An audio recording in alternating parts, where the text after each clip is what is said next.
In the badminton center is definitely a cost center, not a loss leader. Yeah, especially when it takes all of our infrastructure people away. I wanted to do my job. No, I have good news. No, it's good news.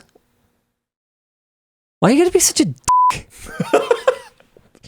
So I had a meeting with the city. Oh, no way. I had a meeting with the general manager of the city of Surrey. I can't believe I haven't talked to you about this. I didn't know cities had general managers. They sure do. I thought it was just mayor.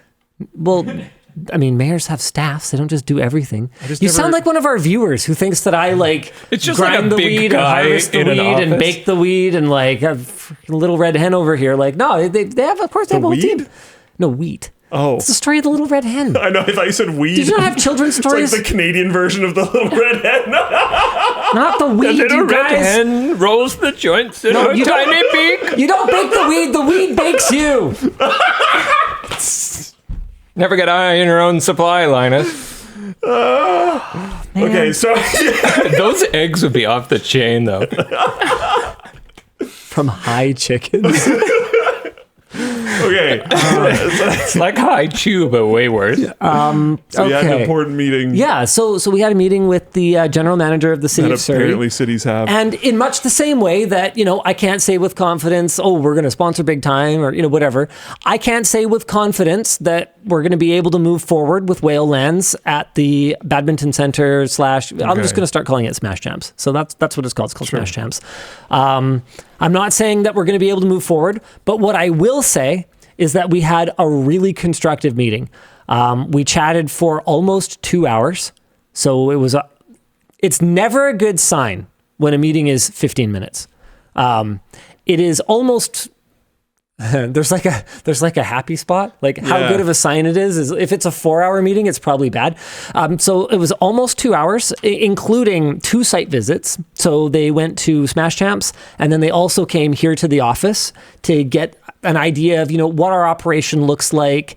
For like LAN gaming and / sport in the city, and then what our operation looks like that pays for LAN gaming and sport in the city, in order to just like get an idea of what we're about. And I will tell you this: at the end of the meeting, the summary question was, okay, what do you need from us to get these gaming events going? Oh, that's a nice one. It's not a guarantee. No. There's, red tape. But it's good. Red tape can't good. be immediately, cut necessarily, no matter what kind of position of power they're in. But this is really cool for me as a resident of the city of Surrey. I've observed many times over the years that there is like shit all to do here. And one of the big problems is that our previous councils, like our city councils, have not prioritized it.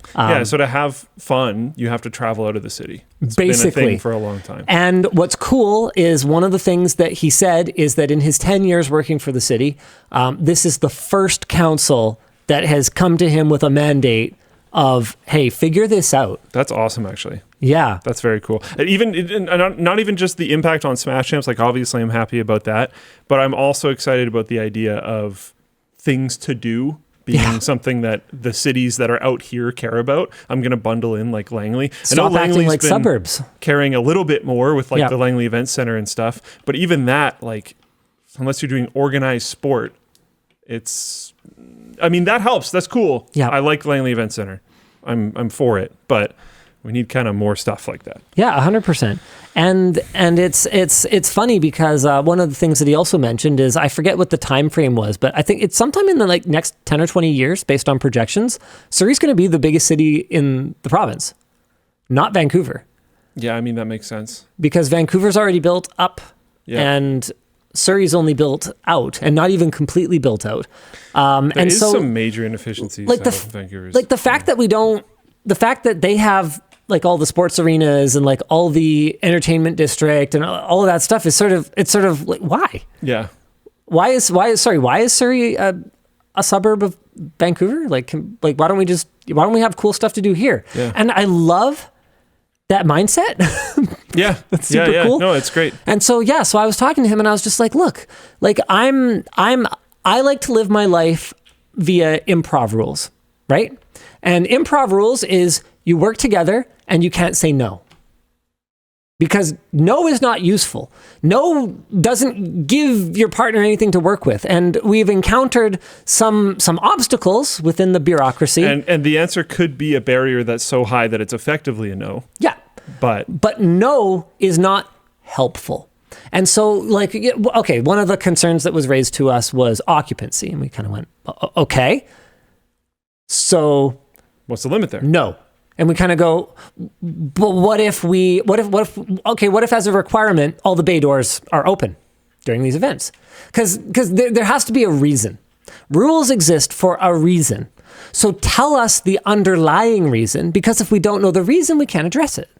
So it's fire code, but with all the bay doors open, everyone can leave incredibly quickly. Yes. Okay. But that isn't even the issue, because sure, I'm just with the number of exits we have, I think we could do up to like 400 or something like that. So that's not even the bigger issue. It's not what we're cleared for now, but looking at the building, it shouldn't be a problem. Got it. The big one is parking.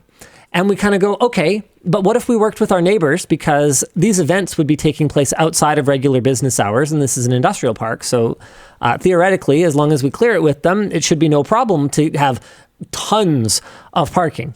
And they're like, no. And we kind of go, but that's not rational. That's not a conversation. That's just, well, okay, there's a truck parking place down the road, like literally half a block away or something, like 3/4 of a block away. What if we worked out a deal with them, or we hired out a parking lot a greater distance away and we arranged a shuttle service? No. So is the issue parking, or is the issue that you're just an obstinate What is the actual problem here? What's actually going on here? Let me solve problems. And talking to the GM, he seems like a problem solver. Cool. And he seems excited to work with you want in that role. Problem solvers. Yeah. And so that's my whole thing, right? Sorry, I didn't know your job existed. Exactly. Sounds like you're doing it well. So that's my whole thing, is I like problem solvers, because this is one of those things that is a net obvious benefit to the city. It brings dollars into the city. It brings attention onto the city, which is what they want. They want to be treated like a city, not like a suburb of some other city. And so, okay, well then you've got to have things happening Surrey's also in the city been of Surrey. Historically, like the butt of jokes for cities around here, and this type of stuff might be able to help them shake that reputation. Absolutely. Langley too, Cloverdale, all around here. But they've got to have the right attitude. Surrey.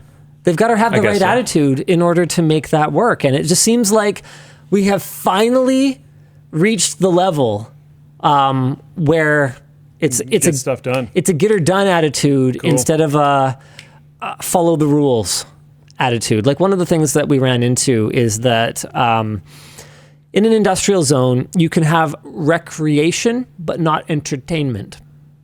So you can actually get a temporary use permit to do a bingo hall, but you can't play computer games.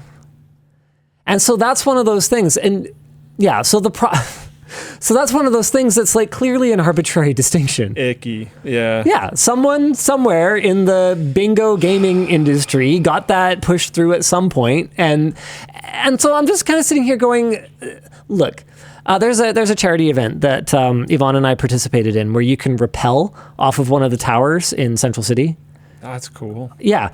And so one of the things that if they were seeming like they were going to be kind of obstructionist, one of the things that I was going to bring up was like, look, clearly you guys can do things. If I can rappel down a tower in the middle of the city, if they got a permit for that, then there's no way. Get a permit to play video games. There's no way I can't play video games in a badminton gym. Yeah. Right? But it didn't end up getting there. It didn't end up getting there because it seems like, and this is such a relief, because poor Dan and Sean, and actually Jake too, and the Smashchamps team, and everyone has been working really hard to make these LAN gaming events a possibility. And for months now, we've been doing so with no solid indication that the city is going to yield and that they're going to allow us to do it. Yeah, it's been like actually a lot of work. I live there now. Yeah. I know. The IT team, yeah. And the vast majority of what they're doing there is some stuff there that is specific to Smashchamps' functionality, but the reason it's so complicated, the reason we have access control everywhere, The reason the Wi-Fi is crazy overbuilt, the reason that we have fiber and power running everywhere and all these terminations, the reason we have so many security cameras is because I'm not worried about a couple $100 rackets going missing.